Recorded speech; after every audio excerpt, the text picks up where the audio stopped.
वो क्वेश्चन दिया है, solve completed the equation x plus y plus z equal to 1, x plus 2 y plus 3 z equal to 4, x plus 3 y plus 5 z equal to 7, x plus 4 y plus 7 z equal to 10। ठीक है, तो पहले हम क्या करते हैं, इसको matrix के बराबर लिख लेते हैं। ठीक है, तो मैट्रिक्स के बराबर हम कैसे लिखेंगे, क्योंकि एक नॉन होमोजेनियस इक्वेशन है, तो इसको हम ए एक्स इक्वल टू बी के बराबर लिख सकते हैं। ठीक है, तो ये मैट्रिक्स क्या मिलेगा, सारी जगह से एक्स वाई जेड का कोफिशिएंट, यहाँ से 1 1 1, यहाँ से 1 2 3, यहाँ से 1 3 5 1 4 7, 1 3 5 1 4 7। यक्स के हमारे पास वेरिएबल है जिसको आप अननोन बोलते हो, यक्स वाई जेड तीन है हमारे पास, और बी क्या है, सभी ये राइट के क्वांटिटी करने का मतलब 1 4 7 10। ठीक है, तो हमको सॉल्व करना है, तो हमको आर्गुमेंटेड मैट्रिक्स और मैट्रिक्स के ऊपर बात करना होगा। तो पहले बात करते हैं आर्गुमेंटेड मैट्रिक्स के बारे में। तो यहाँ से देखो यार, हमको ये कितने के बराबर मिलेगा, ये 1 1 1 1 1 2 3 4 1 3 5 7 1 4 7 10 इतने के बराबर मिलेगा। ठीक है, अब क्या करते हैं, इसी को थोड़ा सा ऑपरेशन करते हैं। ठीक है, ऑपरेशन मतलब क्या, कुछ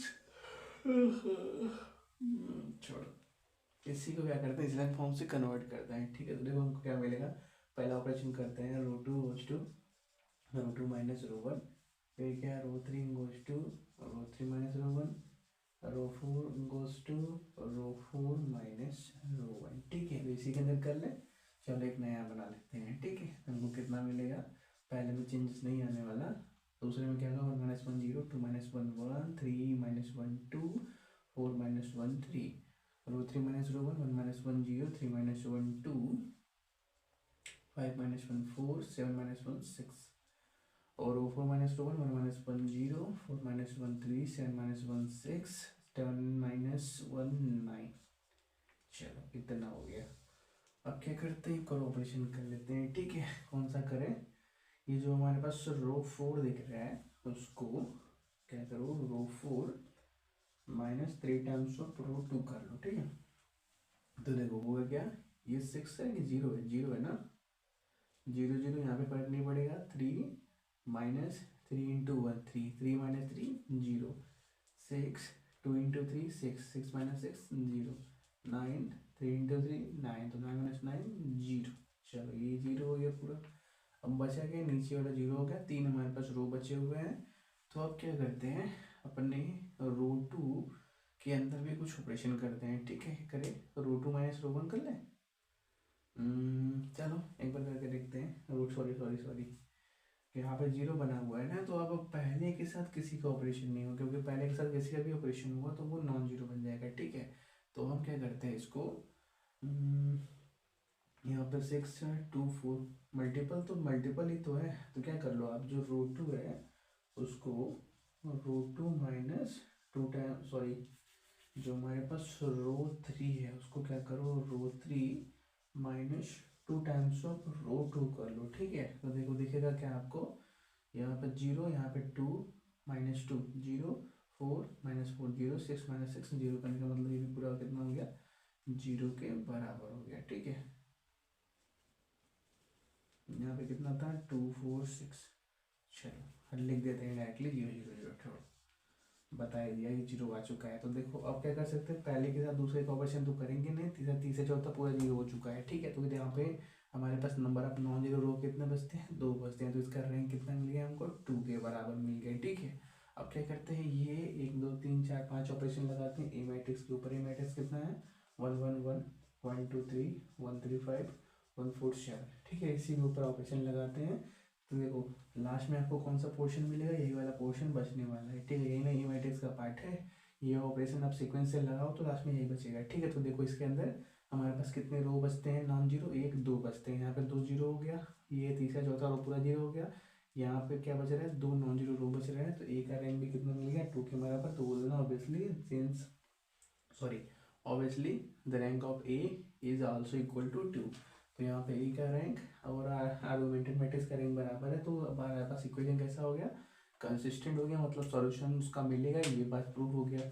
अब क्या करते हैं, इसका सॉल्यूशन कैसा मिलेगा उसके बारे में करने, मतलब यूनिक मिलेगा कि इनफाइनाइट मिलेगा इसके बारे में। ठीक है, तो देखो हमारे पास नंबर, इसको नोट करो, हमारे पास जो नंबर ऑफ अननोन्स है वो कितने हैं, 3 x y z, 3 क्वांटिटी है।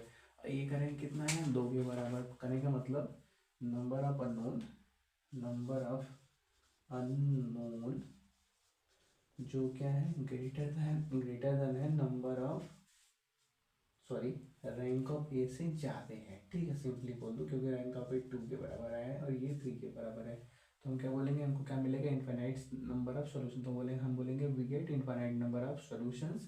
सॉल्यूशन कैसे मिलेगा, इसको फिर से क्या करो, एक्स इक्वल टू बी के बराबर लिख लो। करने का मतलब इसको मैट्रिक्स के फॉर्म में फिर से अरेंज कर लो, 1 1 1 0 1 2 0 0 0 0 0 0।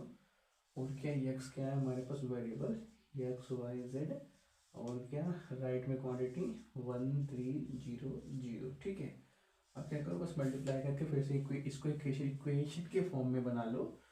तो पहले में एक्स वाई जेड मल्टीप्लाई करो इक्वल टू 1, दूसरे में एक्स 0 है तो Y plus 2z equal to 3, बाकी सभी 0 है तो कोई दिक्कत नहीं है, उसको छोड़ दो। ठीक है, तो देखो अब हमको, हम पहले से ही पता चल चुका है, क्योंकि number of unknown greater than rank of A से ज़्यादा है, तो हमको इनफिनिट नंबर ऑफ सॉल्यूशन मिलेंगे। तो मान लेते हैं लेट जेड कोई भी एक सी के बराबर है, सी कोई भी कांस्टेंट नंबर है, उसके करस्पॉन्डिंग हम वाई और एक्स के वैल्यू निकाल लेते हैं। तो यहाँ पे जेड का वैल्यू सी रखोगे तो वाई कितना मिलेगा, 3 - 2 सी के बराबर। ठीक है, और पहले में इन दोनों को जेड का वैल्यू और वाई का वैल्यू पहले में पुट करो, तो एक्स वाई का वैल्यू +3 - 2c, जेड का वैल्यू प्लस जेड है ना, तो यहाँ पे सिंपली सी लिखोगे इक्वल टू 0।